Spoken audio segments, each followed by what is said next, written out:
On the first day of December 2025, I was laid off from my six-figure job working for a large PR firm for some of the world's largest companies.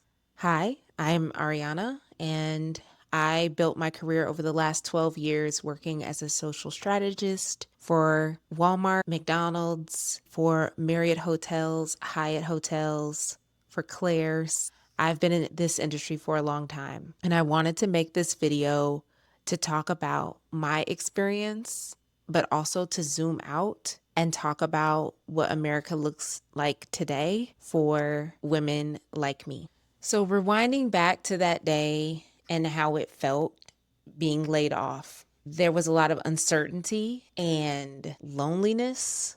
I would not wish that feeling on my worst enemy. It felt terrible, but at this point in America, it is a common feeling, and many people would describe it as a roller coaster. And there certainly have been ups and downs, but I would actually describe it more like feeling like I'm on a paper boat that's getting tossed around in a really strong current.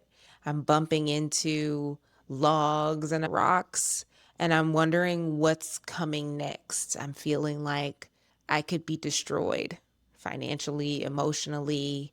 And then on the other hand, I'm feeling like I need to keep preparing for the next inevitable blow because there always seems to be something. And speaking of that, like, can we talk about what it feels like to scroll on social media and have to see an endless timeline of advertisements or violence and what that does to the psyche? Have you been asking yourself, like I have, if it's worth it at all anymore to work at these jobs and put our everything into the work that we have only to almost be able to afford our lives? And we're always dreading the next utility bill, the next credit card bill, the next grocery bill. That day in December, when the layoff was announced, I felt like this precious house of cards that I had been building over the past few years, trying to get ahead, trying to make smart investments. I felt like the rug had been pulled from beneath my feet and that I was going to have to start over. And I think a lot of people feel that way. I spent a lot of time picking the pieces up and trying to stay encouraged, but also being really fearful. And that's because the job market in 2025 and 2026 has been notoriously bad. So there was just a lot of fear about how I was going to figure out where I could land next. And I think the biggest emotion I felt was a lack of control. And for me, that's really hard. It's a really hard pill to swallow. It feels great when you're there and you have your job and you're clocking in, you're doing your time, but all of the power in that situation is in the hands of your employer.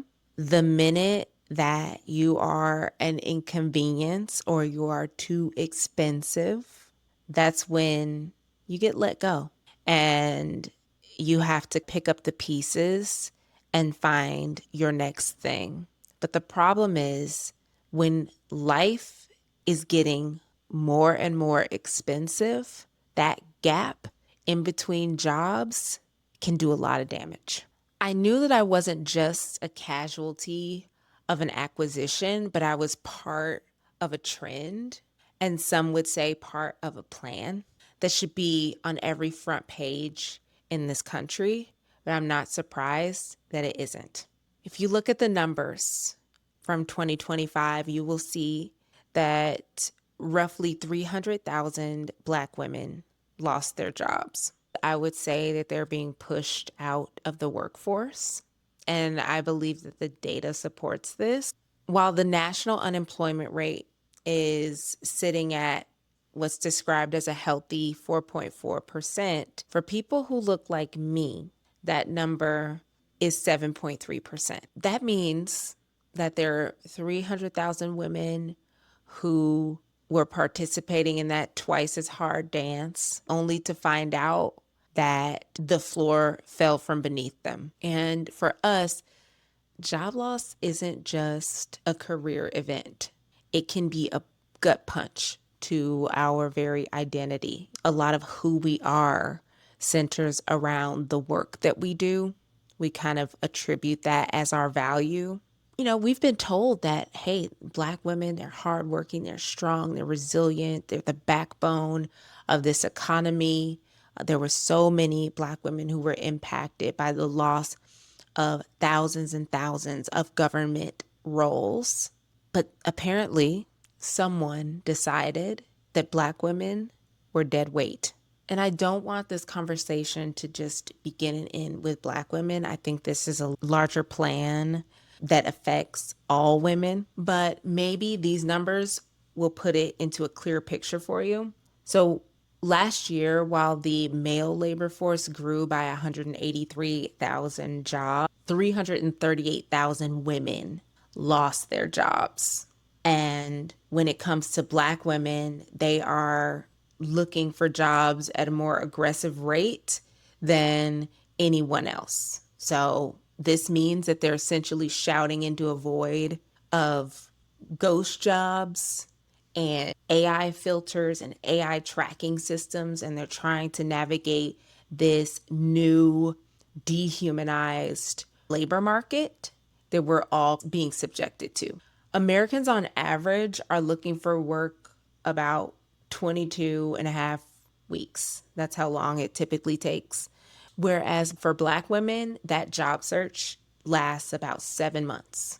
And think about that. That is 7 months of counting dollars across 300,000 families.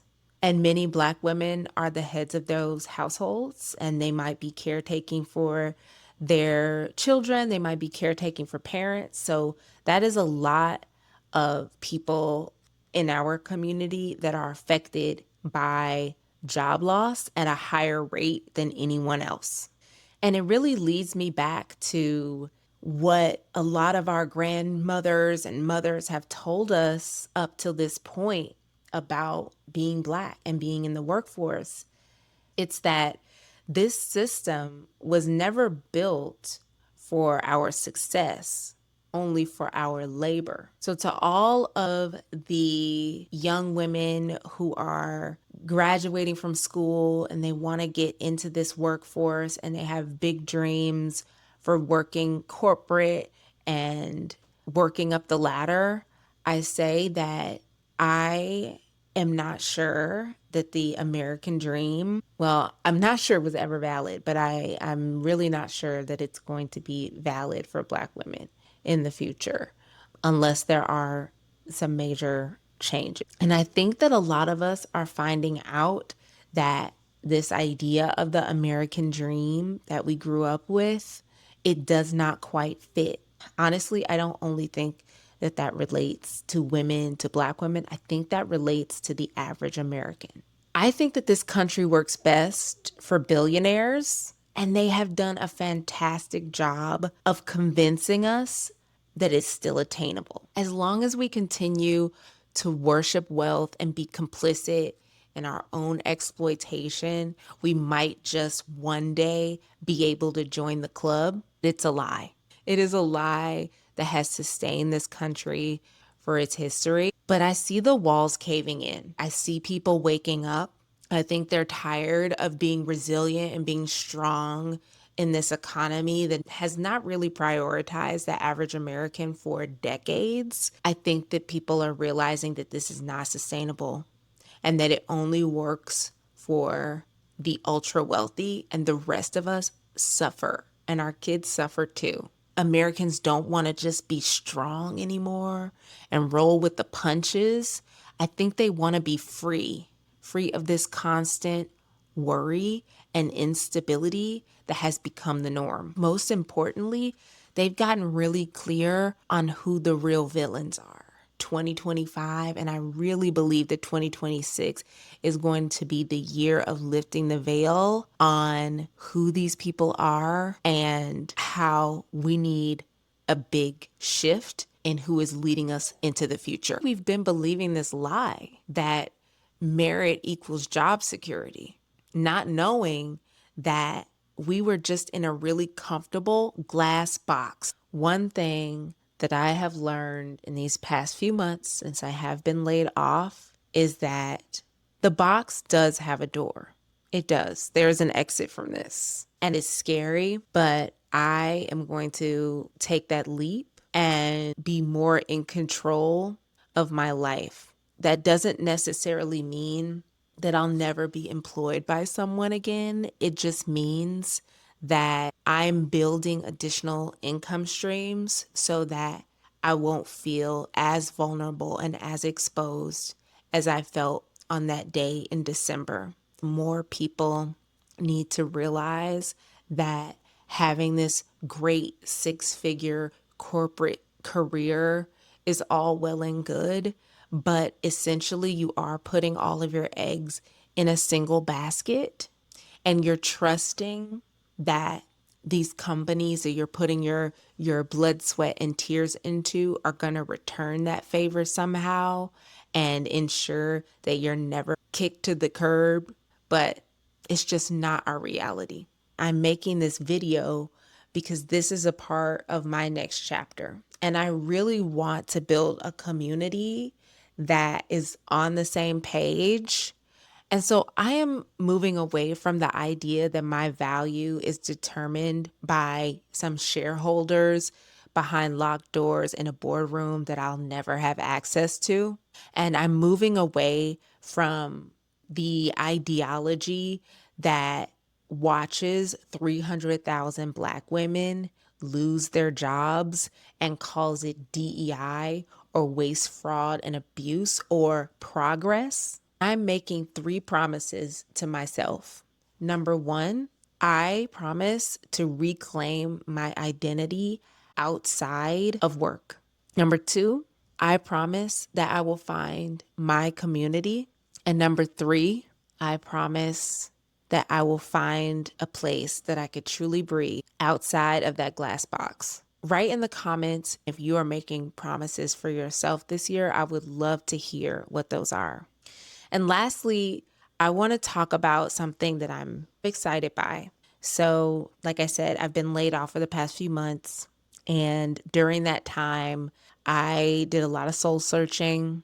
And I know that I have these strengths that I've honed for the past 12 years. And I have an obsession with my work, which is capturing attention and prioritizing innovation and helping companies deliver frameworks and processes that allow them to create content that resonates with people at scale. And I have been working on a project that will bring those same systems and ways of thinking to folks who are building their own personal brands, who have a product that they want to sell. And this is my passion. I want to help businesses and personal brands grow by capturing attention in authentic ways so that their business can take off. If you are interested in hearing more about that project, or if you are interested in following me on this journey, please hit the like and subscribe. Thanks for watching.